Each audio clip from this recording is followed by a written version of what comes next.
आखिर मशरिक़ वस्ता में जिस तरह के हालात हैं, पूरा मशरिक़ वस्ता एक तरह से जल रहा है, जंग के दहाने पर है। बल्कि जंग के दहाने पर क्या आप इसे ये कहिए कि जंग का जो सिलसिला है वो थम नहीं रहा है, क्योंकि ईरान इजराइल की जंग हुई और उसके बाद भी हालात अभी एक तरह से तनावपूर्ण कह सकते हैं, बहुत ज़्यादा कशीदा बने हुए हैं। और इसके अलावा अगर फ़लस्तीन की बात करें और ख़ास तौर से गज़ा की बात करें तो जंग का दौर तो अभी एक तरह से चल ही रहा है। लेकिन सबसे बड़ा सवाल ये उठ रहा है कि मशरिक़ वस्ता को ये आग लगाई किसने है, इसके पीछे किसका हाथ है। कौन चाहता है कि मशरिक़ वस्ता में अमन न हो, कौन चाहता है कि ये जो मुस्लिम ममालिक मशरिक़ वस्ता से जुड़े हुए हैं ये इनके अंदर सुकून ना हो, यहाँ पर पीस ना हो, यहाँ पर माहौल ठीक ना होने पाए। आज इस रिपोर्ट में इसी को हम समझने की कोशिश करेंगे कि मशरिक़ वस्ता में दरअसल जो आग लगी है ये आग भड़काई किसने है। और शुरुआत इस बयान से करेंगे क्योंकि हमास के एक सीनियर रहनुमा उसामा हमदान ने अमेरिका पर शदीद तनकीद करते हुए कहा है कि वाशिंगटन इजरायली वज़ीर-ए-आज़म बिन्यामिन नेतन्याहू की जंगी जराइम पर पर्दा डालकर दरअसल इस पर आलमी दबाव कम करना चाहता है। उन्होंने कहा है कि गुज़िश्ता 4 हफ्तों के दौरान इजराइल की जानिब से जंगबंदी के तजावीज़ मुस्तरद किए जाने पर वाशिंगटन का कोई वाज़ेह मौक़िफ़ सामने नहीं आया। उन्होंने इस बात पर भी जोर दिया कि इस तमाम अरसे के दौरान इजरायली हुकूमत की जानिब से जंगबंदी के हवाले से कोई पेशरफ्त नहीं हुई। हमदान ने कहा कि हम इस वक्त सालिस ममालिक के साथ राब्ते में हैं ताकि जारियत को रोका जाए और बॉर्डर खोला जाए। हमारा इसरार यह है कि ऐसा मुआहदा हो जो हमारी कौम के खिलाफ मजालिम के खात्मे का बायस बन सके। उन्होंने खबरदार किया कि अगर जारियत जारी रही, अगर ये जंग जारी रही, अगर ये तनाव जारी रहा तो मज़ाहमत भी जारी रहेगी। तो कहीं ना कहीं जो बयान आया है उसामा हमदान का, उन्होंने सीधे सीधे अमेरिका पर एक तरह से ये इल्ज़ाम लगाया है कि अमेरिका कहीं ना कहीं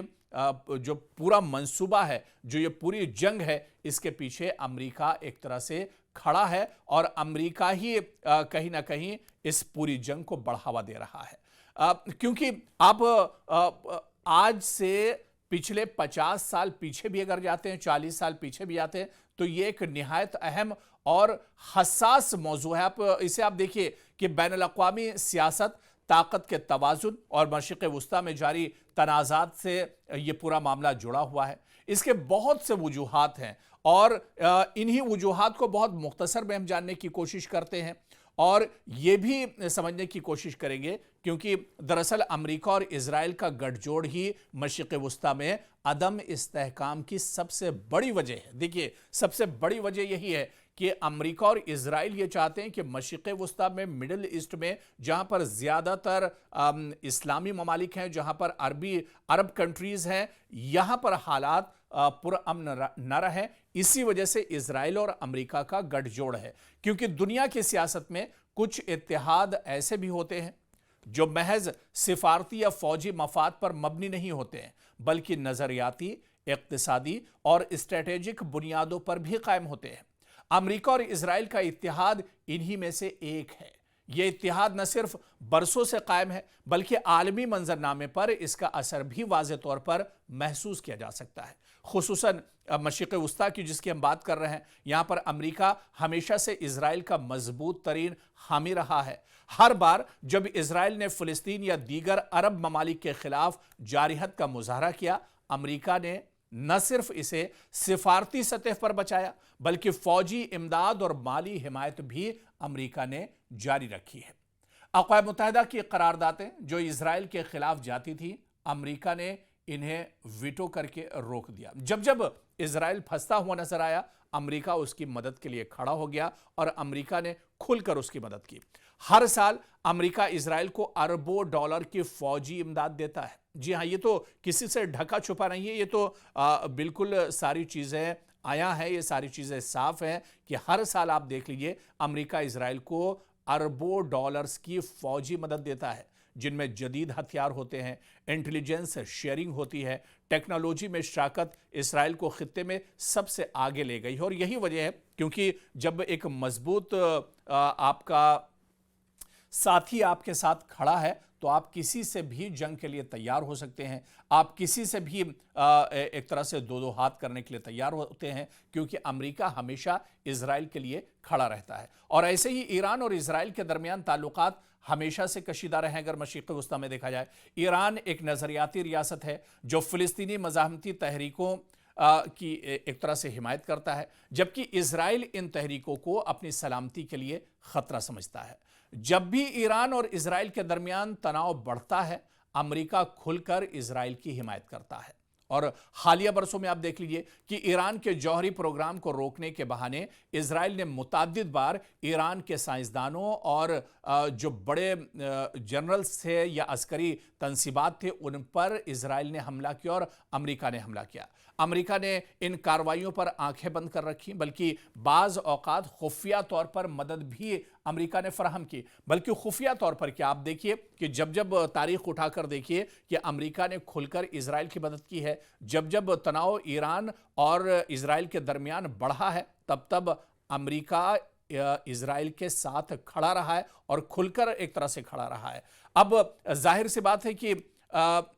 یہی وجہ ہے کہ اسرائیل آج پورے مشرق وسطیٰ میں دندناتا پھر رہا ہے، کیونکہ اس کے ساتھ امریکہ جیسی سپر پاور کھڑی ہے۔ اسے نہ تو اقوام متحدہ کی قراردادوں کا ڈر ہے اور نہ ہی عالمی رائے عامہ کا کوئی ڈر ہے کہ آخر دنیا کیا کچھ کہے گی۔ آج غزہ میں جس طرح کے حالات ہیں، آج ایران میں جس طرح کے حالات ہیں، ان سب پر آپ دیکھیے کہ دنیا ایک طرح سے خاموشی ہے۔ دنیا اگر کہہ بھی رہی ہے، دنیا میں اگر احتجاج بھی ہو رہا ہے، تو اسرائیل پر اس کا کوئی فرق نہیں پڑ رہا ہے، بنیامین نتنیاہو پر اس کا کوئی فرق نہیں پڑ رہا ہے کہ 50,000 بچوں کا قتل عام کر دیا گیا، ان پر کس طرح سے ظلم ڈھایا گیا، بھوکے پیاسے بچے مر گئے اور ان بچوں کا قتل عام کیا جا رہا ہے۔ دنیا چیخ رہی ہے، لیکن اسرائیل پر اس کا اثر اسی وجہ سے نہیں پڑ رہا ہے کیونکہ امریکہ جیسا سپر پاور اس کے ساتھ کھڑا ہے۔ مسجد اقصیٰ کی مسلسل بے حرمتی اسرائیل کی طرف سے کی جا رہی ہے، غزہ پر بمباری کی جا رہی ہے، شام اور لبنان میں حملے کیے جا رہے ہیں۔ ان سب کے باوجود اسرائیل کو کوئی روکنے والا نظر نہیں آتا، کیونکہ امریکہ کی چھتری ہر وقت اس کے سر پر رہتی ہے۔ اور یہ بات بالکل کہی جا سکتی ہے، بلکہ افسوس کے ساتھ یہ بات کہی جا سکتی ہے کہ بیشتر اسلامی ممالک، اور ہم نے اپنی اس سے پہلے کی رپورٹوں میں بھی یہ چیز کہی اور کھل کر یہ بات کہی ہے کہ بیشتر اسلامی ممالک یا تو خاموش تماشائی بنے ہوئے ہیں یا پھر مغربی دباؤ کی وجہ سے اسرائیل سے تعلقات قائم کر رہے ہیں۔ اور آپ دیکھیے کہ ایران کے خلاف مشترکہ محاذ بنانے کے لیے بعض خلیجی ریاستیں اب اسرائیل کے ساتھ دفاعی تعاون بھی ایک طرح سے کر رہی ہیں۔ تو اب